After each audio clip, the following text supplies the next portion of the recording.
মালিনী যেন আমায় ঠিক তেমন করে মা বলে ডাক। মায়া পড়ে গেল। ও মালিনী, শোনা শোনা শোনা, আমার ঘরে এসো। কেন মা, তুমি মালা নেবে? বলছে হ্যাঁ আমি মালা নেবে, তুমি আমার ঘরে এসো। যত্ন করে মালিনীকে ঘরের ভেতরে নিয়ে গিয়েছে।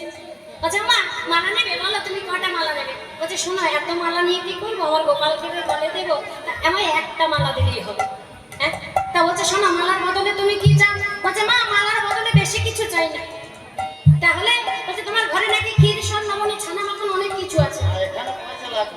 হ্যাঁ, মায়ের কাছে পয়সা লাগবে না, পয়সা লাগবে না।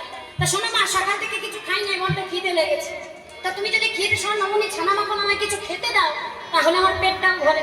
হ্যাঁ, আবার আমার একটা মালাও বিক্রি হয়। জয় রাধে। তা বেশ ঠিক আছে, শোন।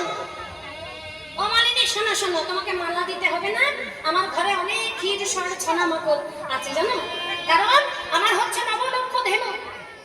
আমার গোপাল সেই যে সকালে বেরিয়ে যায়, আবার সেই সন্ধ্যার সময় ঘরে আসে। যতক্ষণ ঘরে থাকে দণ্ডে 10-12 ননি খায় জানো। তার জন্য আমার গোপালের জন্য আমি ছানা মাখনের ক্ষীর সর নবনী ছানা মাখন সর্বদা প্রস্তুত করে রেখে দিই, কখন আমার গোপালের খিদে পেয়ে যায়। তা আমার ঘরে অনেক আছে, তুমি এসো। শোনো মালিনী, তোমায় দেখে না আমার গোপালের কথা মনে পড়ে গেল জানো।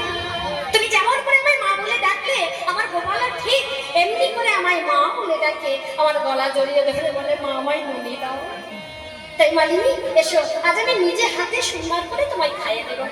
তাই গোপালকে আজকে নিজের কোলে বসিয়ে বসিয়ে আজ নবনী সেবা দিচ্ছেন মা।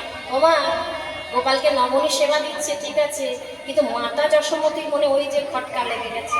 হ্যাঁ, এই